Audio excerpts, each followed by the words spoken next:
surge en lo más profundo de la selva amazónica. Karl Brugger fue el encargado de registrar y publicar la Crónica de Akakor, obra basada en el testimonio de Tatún Kanara, quien se presenta como el príncipe de la tribu de los Uga Mongulala, un pueblo que tiene recogido todo lo sucedido desde hace 15.000 años, en el lenguaje de los antiguos dioses, desde su llegada procedente de las estrellas, así como la creación de las diferentes tribus indígenas de Sudamérica, la llegada a este territorio del pueblo nórdico europeo de los godos o la de los españoles en busca del Nuevo Mundo e incluso de los nazis de Hitler. Comienza la Edad de Oro con la llegada de los maestros antiguos, así cuenta.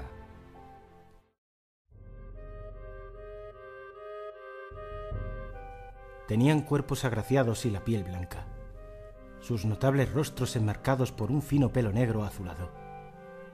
Una poblada barba cubría el labio superior y el mentón. Al igual que los hombres, eran criaturas vulnerables de carne y hueso.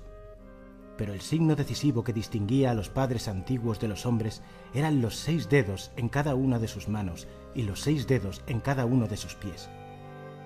Constituía la característica de su origen divino.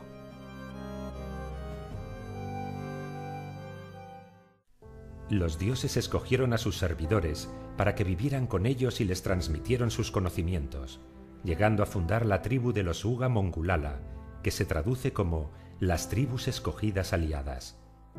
Y como una muestra de su alianza eterna, se mezclaron con sus servidores. Así, los Uga Mongulala se parecen físicamente a sus divinos antepasados, pero sin los 6 dedos en manos y pies. Con sus conocimientos, construyeron primero Acanis, primera fortaleza, situada en México, después Akakor, segunda fortaleza, y por último Akajim, tercera fortaleza. Akakor está situada sobre un valle elevado en las montañas en la zona fronteriza entre los países llamados Perú y Brasil. Además de estas poderosas ciudades, los padres antiguos erigieron 3 recintos religiosos sagrados: Salacere, en las zonas altas del Gran Río, Tiahuanaco, sobre el Gran Lago, y Manoa, en la llanura elevada del sur. Eran las residencias terrestres de los maestros antiguos y un lugar prohibido para los Uga Mongulala. En el centro se levantaba una gigantesca pirámide, y una espaciosa escalera conducía hasta la plataforma, en la que los dioses celebraban extrañas ceremonias desconocidas para la tribu. Akakor yace ahora en ruinas. La gran puerta de piedra está derruida. Las lianas crecen en el gran templo del sol. Los Uga Mongulala acordaron destruir la ciudad para que ésta no revelara la presencia de su pueblo a los blancos bárbaros, así es como llamaban a los europeos. Es por esto por lo que se vieron obligados a abandonar Akakor, huyendo al interior de las residencias subterráneas, el último regalo de los dioses. Las estancias subterráneas están compuestas por 13 ciudades y unidas entre sí por túneles, ocultas en el interior de las montañas de los Andes y confeccionadas en imagen a la constelación de Sberta, el hogar de los padres antiguos. En el interior del templo hay 12 entradas a los túneles que unen Akakor inferior con las otras ciudades subterráneas. Estos tienen las paredes inclinadas y un techo plano con una altura de 5 hombres, y serían necesarios varios días andando para alcanzar cualquiera de estas ciudades desde Akakor. Las 12 ciudades del interior de la Tierra están iluminadas artificialmente a través de espejos de plata, disponen de agua procedente de las montañas y en caso de emergencia las residencias subterráneas pueden aislarse del exterior mediante grandes puertas de roca móviles. Los Uga Mongulala nada saben sobre la construcción de Akakor inferior. Su historia se pierde en la oscuridad del pasado.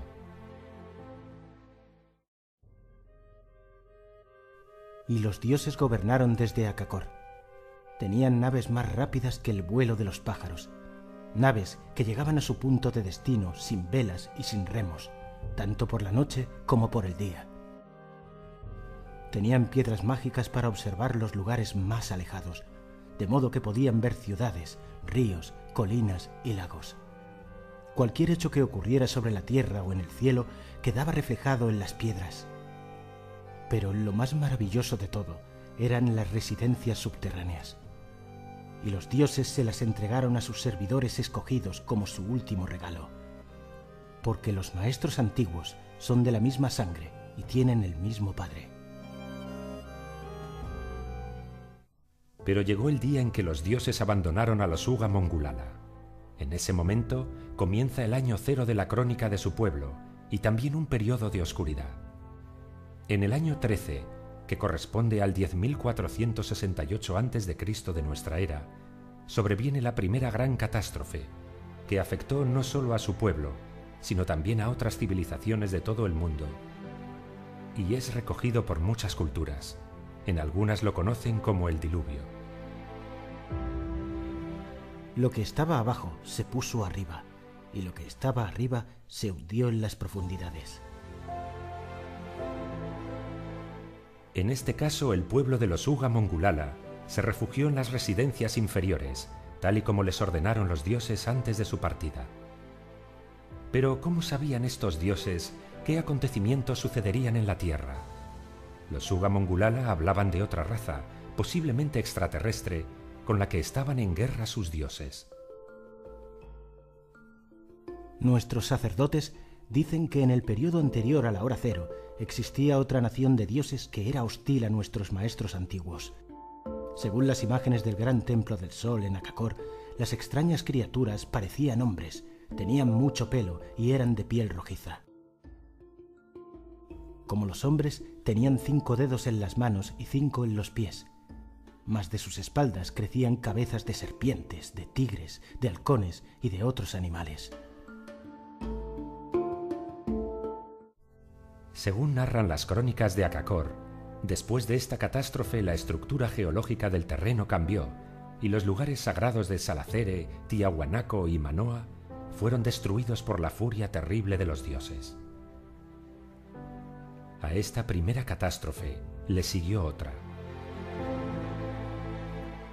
Castigaremos al pueblo, lo erradicaremos de la faz de la tierra, al hombre y al ganado, a los gusanos y a los pájaros del cielo, porque han rechazado nuestro legado.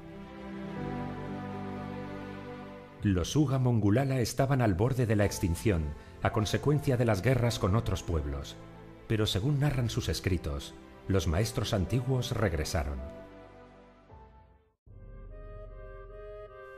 En el año 7315 y 3166 a.C., los maestros antiguos de las tribus escogidas regresaron a Akakor y asumieron el poder. Los dioses apenas permanecieron 3 meses con los Uga Mongulala. Seguidamente abandonaron de nuevo la tierra. Tan solo los hermanos Lhasa y Samón no regresaron al lugar de sus padres antiguos. Lhasa se estableció en Akakor. Samón voló hacia el este y fundó su propio imperio.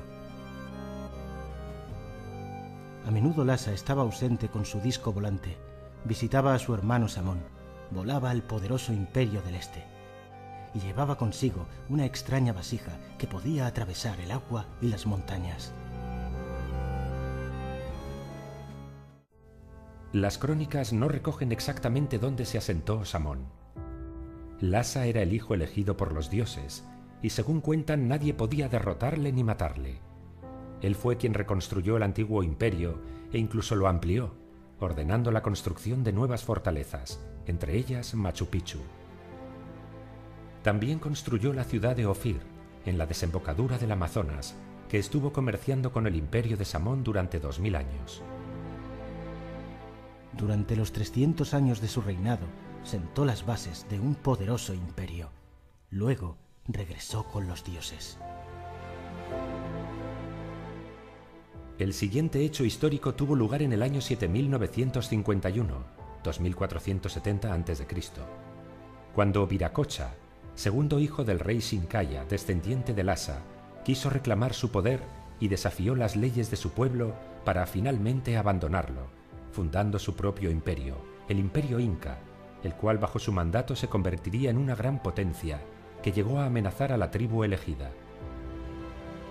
Esta traición fue predicha por los sacerdotes que podían vislumbrar el futuro y sabían interpretar las señales, y sabían que traería consecuencias desastrosas, culminando con la llegada del hombre blanco.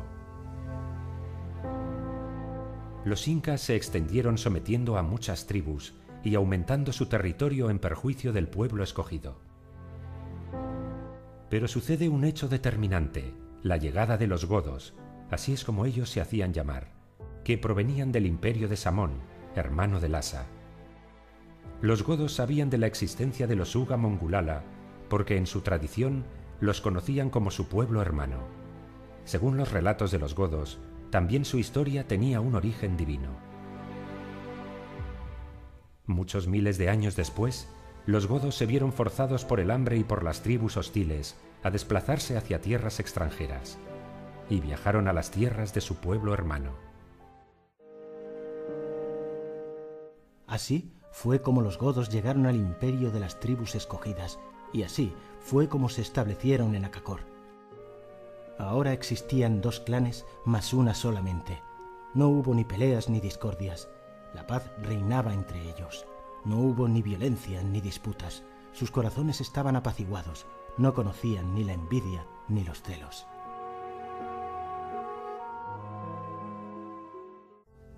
Ahora Akakor contaba con la ayuda de un pueblo más avanzado tecnológicamente y con más conocimientos en la guerra, lo que supuso el resurgir del imperio.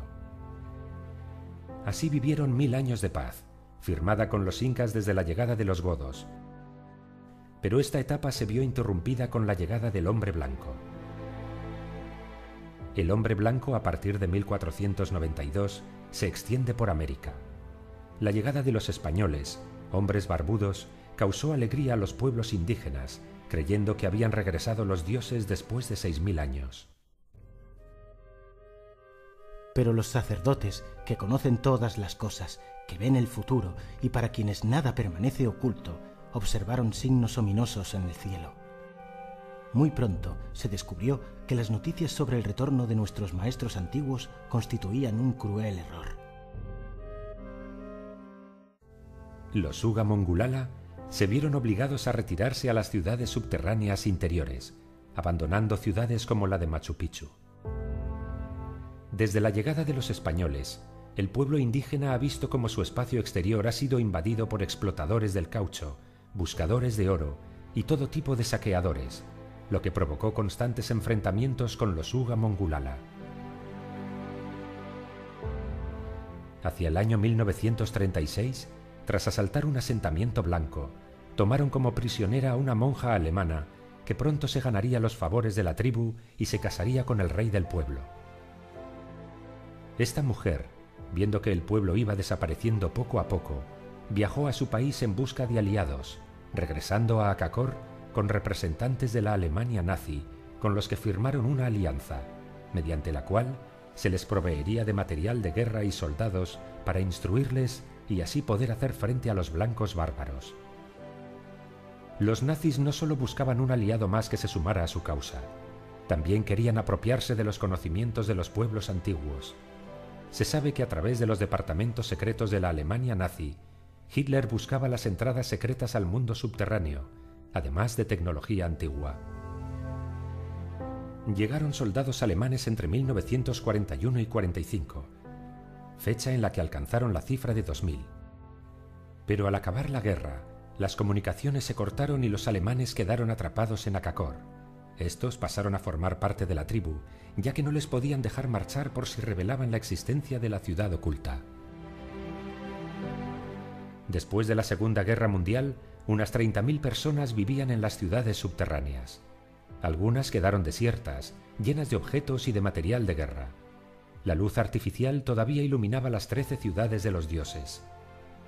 Las grandes puertas de piedra todavía pueden ser movidas tan suavemente como hace 10.000 años. Los alemanes interpretaron que los padres antiguos habían abandonado las residencias de los dioses en una huida precipitada, pero no pudieron explicar el secreto de Akakor inferior. Su construcción es un misterio tecnológico. Porque los supuestos dioses construyeron las ciudades según sus propios planes, desconocidos para los Uga Mongulala. Solamente cuando ellos regresen comprenderán los humanos sus trabajos y sus actos. En 1968, tras la muerte del jefe Shinkaya, el Consejo Supremo se reunió para elegir al nuevo príncipe y legítimo gobernador de los Uga Mongulala. Tatún Kanara, como hijo legítimo entre Shinkaya y la monja alemana, fue escoltado por el sacerdote a las regiones secretas de Akakor inferior. Yo entré en el recinto religioso secreto, envuelto en el traje dorado del asa, descendí por una espaciosa escalera, me condujo al interior de una habitación. Repentinamente, una voz parecía proceder de todas partes. Me llevó a una tercera habitación, aún más profunda e interior. En el centro se encontraban 4 bloques de piedra transparente. Cuando, lleno de terror, pude acercarme, descubrí en ellos a 4 misteriosas criaturas, 4 muertos vivientes, 4 humanos durmientes, 3 hombres y una mujer. Yacían en un líquido que los cubría hasta el pecho. Eran como los humanos en todos los aspectos, solo que tenían 6 dedos en las manos y 6 dedos en los pies. Tras mi regreso del recinto religioso secreto 13 días después, el sumo sacerdote me saludó con el nuevo legítimo gobernante de los Uga Mongulala. Había quedado profundamente impresionado por las misteriosas criaturas. ¿Estaban vivas o muertas? ¿Eran los dioses? ¿Quién las había colocado allí? Ni siquiera el sumo sacerdote conocía la respuesta. Según las señales, el final de los Uga Mongulala está cerca, si no se ha producido ya. Es por eso que Tatún Kanara intentó buscar ayuda desvelando esta historia. También han predicho que una tercera gran catástrofe acontecerá, la cual afectará enormemente a la humanidad. Solo entonces regresarán los dioses.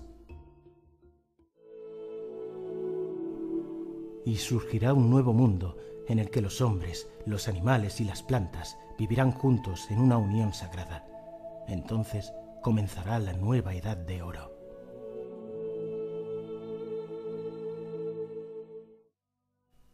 ¿Es posible que esta historia sea auténtica? ¿O acaso fue solo una invención de Tatún Kanara o incluso el periodista alemán Karl Brugger? No podemos saberlo con certeza, pero hay tantos detalles en el relato que nos hacen plantearnos la posibilidad de que Akakor sea real, en contraposición con la historia oficial. Sería una más de las tantas experiencias relatadas por todo el mundo que no encajan con la historia preestablecida. Desde Gonzalo Pizarro y Francisco de Orellana, incluso el inquebrantable Percival Harrison Fawcett y todos los exploradores que le sucedieron, en su afán de encontrar ciudades perdidas en la selva y tesoros ocultos, forman parte de la misteriosa historia del Amazonas. Pero, ¿y si el mundo perdido que tanto se ha buscado no estuviese en la superficie, sino bajo ella? Uno de los mayores intentos modernos de sacar a la luz lo que se esconde en la selva de Sudamérica ha sido obstaculizado por diferentes causas que mantienen vivo el ansiado secreto. Así nace la historia de un indígena que se presenta como Tatún Kanara, príncipe de los Uga Mongulala, un pueblo que habita en el interior de la selva amazónica, que se vio obligado a internarse en las dependencias de una ciudad subterránea llamada Akakor, segunda fortaleza, y destruir a propósito cualquier signo que delatase su presencia en el exterior. Según Tatún Kanara, esta ciudad fue construida por los dioses procedentes de las estrellas que hace 15.000 años vinieron y se mezclaron con los hombres y mujeres de la tierra, de rasgos finos, piel blanca, pelo negro azulado, barba en el labio superior y en el mentón, y que tenían 6 dedos en cada mano y pie. La historia de su pueblo está escrita en el lenguaje de los antiguos dioses, sobre pieles de animales y pergaminos, cuidadosamente guardados en el interior de un pasadizo subterráneo, revestido de oro, bajo el templo del sol, en esta ciudad bajo tierra. A consecuencia de las luchas y los enfrentamientos con todo tipo de saqueadores, ya sea del caucho, madera o del oro, su pueblo está a punto de la extinción si no se ha producido ya. Tatún Kanara, como responsable de su tribu, se vio obligado a recurrir a la civilización blanca en busca de ayuda. En 1968 aparecen los primeros registros de la actuación del príncipe de los Uga Mongulala. La crónica de un periódico recoge que el indígena salvó la vida de 12 oficiales brasileños que sobrevolaban la región de Acre, Brasil, y cuyo avión se precipitó en plena selva amazónica. Tras lo cual, le concedieron un permiso de trabajo brasileño y un documento de identidad. Para sorpresa de los oficiales, el indio hablaba un deficiente alemán, unas pocas palabras en portugués y diferentes dialectos indígenas. Un año más tarde, estalló una nueva lucha entre nativos de la selva y colonos en la región fronteriza de Madre de Dios, donde los indígenas salieron muy mal parados una vez más. Según la prensa peruana, el líder de los nativos se hacía llamar Tatunka, que terminó por refugiarse en Brasil. Tras aquella revuelta, Tatunka Nara intentó el diálogo con funcionarios brasileños del Servicio de Protección Indígena, FUNAI, que se mostraron reticentes a sus plegarias y solo consiguió que le encarcelaran. Pudo salir de prisión gracias a la ayuda de los oficiales brasileños, a los que rescató, tras lo cual se internó en la selva. Hasta que en 1971, en la ciudad brasileña de Manaos, Tatunka tuvo un encuentro con el excomandante de la línea aérea Swissair, Ferdinand Smith, que quedó fascinado con su historia. El excomandante se puso en contacto con el investigador suizo Erich von Däniken, autor de varios bestsellers y defensor de la teoría de los antiguos astronautas, al que mantuvo informado durante varios años sobre los movimientos del indígena. Pero sería el alemán Karl Brugger, un corresponsal de radio y televisión alemana que llegó a Brasil, quien finalmente comprobaría y registraría el testimonio de Tatunka Nara. Brugger tenía estudios de historia contemporánea y se le consideraba un especialista en cuestiones indígenas.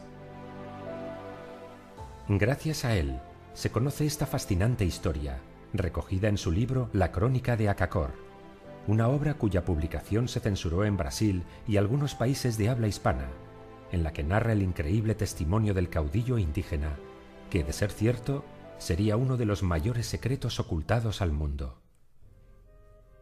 Karl Brugger y Tatunka Nara se vieron en la ciudad brasileña de Manaos. Brugger se sorprendió al ver los rasgos físicos del jefe indígena. Era alto, tenía el pelo largo y oscuro y un rostro finamente moldeado, con ojos castaños, ceñudos y suspicaces. Y lo más llamativo es que presentaba un color de piel blanco y hablaba en un torpe alemán. Tatunka Nara decía ser hijo del fallecido jefe de la tribu de los Uga Mongulala, que contrajo matrimonio con una misionera alemana que pasó a formar parte de su pueblo. Eso explicaba sus rasgos mestizos y su conocimiento del alemán. En una habitación de hotel en Manaos, el corresponsal alemán grabó en cintas de audio la fantástica historia contada por el príncipe mestizo, la cual en un principio le pareció una invención, pero el propio Brugger se encargó de investigar y confirmar parte del relato de su vida con documentos del servicio secreto brasileño y material de prensa. Eso le animó a creer en la posibilidad de que Acacor no fuera la locura de un pobre indígena. Tras mostrarle la ubicación de Acacor en el mapa, Tatunka le invitó a conocer la ciudad perdida en el Amazonas, a lo que Brugger aceptó, y se embarcaron en una aventura cuyo final no fue el esperado. Tras 18 días remontando los afluentes del Amazonas y a pocas jornadas de su objetivo, tras sufrir las duras condiciones de la selva que mermaban el ánimo de la expedición, llegaron a un tramo de aguas rápidas, donde perdieron casi la totalidad de su equipo de cámaras de filmación, alimentos y medicamentos, lo que les obligó a volver a Manaos, dejando a un Tatunka Nara contrariado y frustrado, continuando en solitario en dirección a su hogar.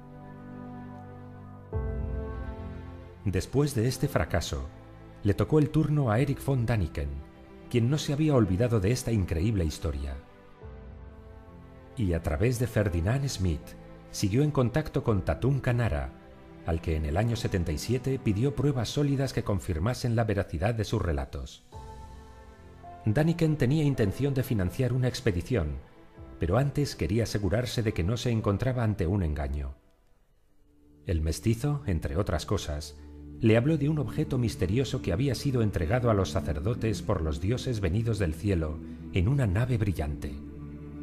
Un objeto que, según las tradiciones, comenzaría a cantar en el momento en que esos dioses retornaran a la tierra, y parece ser que recientemente había empezado a emitir extraños zumbidos semejantes a los que hacen las abejas, lo que provocaba la alegría de su pueblo. Pero no pudo proporcionarle nada real a pesar de las insistencias de Däniken. Aún así, la expedición se llevó a cabo y partieron con destino a la ciudad subterránea de Akajim, la tercera fortaleza. Es una ciudad de piedra escondida entre las montañas de Venezuela y Brasil, cuya entrada se oculta tras una inmensa cascada de agua de 300 metros.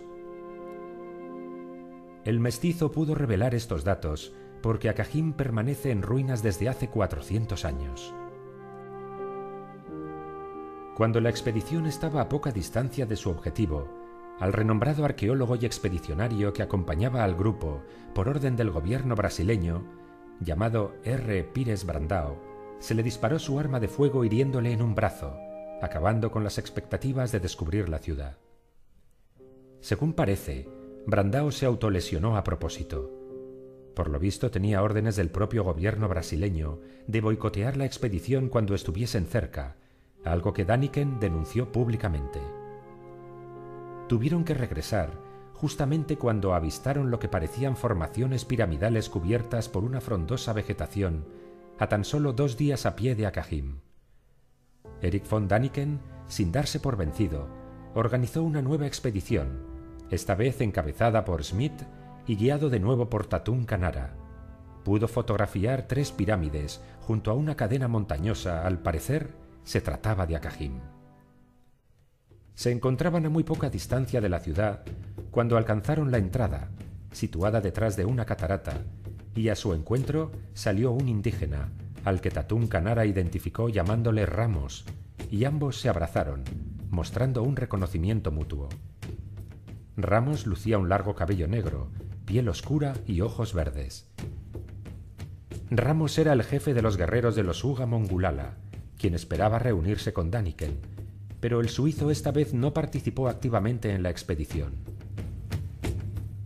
Y tras una conversación, otra vez la aventura terminó sin alcanzar el ansiado destino. El príncipe indígena Tatún Canara, después de hablar con Ramos, no estaba dispuesto a continuar, porque si regresaba con su pueblo, le obligarían a casarse con una princesa ya asignada, algo que no podía aceptar porque ya tenía mujer en Manaos. Por lo tanto, Smith tendría que continuar con Ramos, pero no le garantizaban su regreso con vida. Llegados a este punto, a pocas horas de su objetivo, valorando que tal vez no sobreviviera para contarlo, aceptó continuar hasta la ciudad de Akajim. Pero Tatunka se interpuso y no le dejó ir con Ramos. Tatunka se temía que si volvía solo a la civilización blanca, lo culparían de la desaparición del excomandante, y así fue como una vez más fracasa un intento más por encontrar la ciudad perdida. Pasado un tiempo, en 1984, Karl Brugger seguía vinculado al enigma de Akakor y estaba a punto de abandonar su cargo como corresponsal en Brasil para dedicarse exclusivamente a desvelar el misterio. Fue entonces cuando sucedió una tragedia. Brugger paseaba con un compañero de trabajo por la ciudad brasileña de Río de Janeiro, cuando fue disparado a quemarropa por un individuo sin identificar tras intercambiar unas palabras en portugués, hiriendo de muerte al periodista. Casualmente el disparo fue dirigido donde Brugger tenía tatuada una tortuga, igual que la del príncipe mestizo Tatún Canara. La tortuga era un símbolo de poder en la comunidad Uga Mongulala. Por ese motivo, se relacionó al asesino con el indígena, que finalmente se demostró que no tuvo nada que ver en ese percance. ¿Se trataba de una traición? ¿Un ajuste de cuentas? ¿O un modo de culpar y ensuciar la imagen de Tatún Canara? Tras la muerte de Brugger, el consulado alemán entró en sus dependencias haciéndose con todos los archivos y documentos del periodista relativos a su investigación sobre Akakor. Según fuentes cercanas al investigador, Brugger tenía intención de revelar documentos e incluso filmaciones o imágenes relacionadas con Akakor que causarían un gran impacto en el mundo. Si estos archivos existían, jamás salieron a la luz. ¿Qué era tan importante como para que el servicio secreto alemán desvalijara las dependencias de Brugger? ¿Qué había descubierto que podría causar un gran impacto en todo el mundo? Desde ese momento se filtra desde Alemania que el verdadero nombre de Tatún Canara era en realidad Hansi Hauck, un exconvicto de origen alemán afincado en Brasil, puede que con la pretensión de destruir la historia del indígena. Además, si toda la historia de Tatún Canara era una invención, ¿por qué las autoridades se tomaron tantas molestias en encubrir pruebas y boicotear expediciones? ¿Por qué hacerse con los documentos secretos del periodista? Y, sobre todo, ¿por qué intentaron culpar a Tatunka del asesinato? Con respecto a la credibilidad de Tatún Canara, es extraño que ninguna de las expediciones haya alcanzado su objetivo. No le entregó pruebas a Erich von Däniken sobre su existencia. Sin embargo, sí se las dio a un obispo católico llamado Grotti, a quien llevó a la ciudad de Akakor y se llevó pruebas de su existencia. Estas fueron enviadas al Vaticano y nunca más se supo de ellas. Y casualmente Grotti murió en un accidente de avión bajo extrañas circunstancias. En defensa de Tatún Canara, Brugger corroboró que algunas tribus indias como Yaminawa y Caxinawa reverenciaron a Tatún Canara como su jefe, aun cuando él no pertenecía a dichas tribus. Estos hechos estaban contrastados con los archivos del servicio secreto brasileño. Entonces, ¿qué hay de cierto en el libro publicado por Brugger, Las Crónicas de Akakor, que rápidamente se convirtió en un bestseller mundial? Cuando Däniken se encontró personalmente con Tatún Canara, se dio cuenta de que lo que se narra en el libro de Brugger no coincidía exactamente con el testimonio del indígena. Por lo tanto,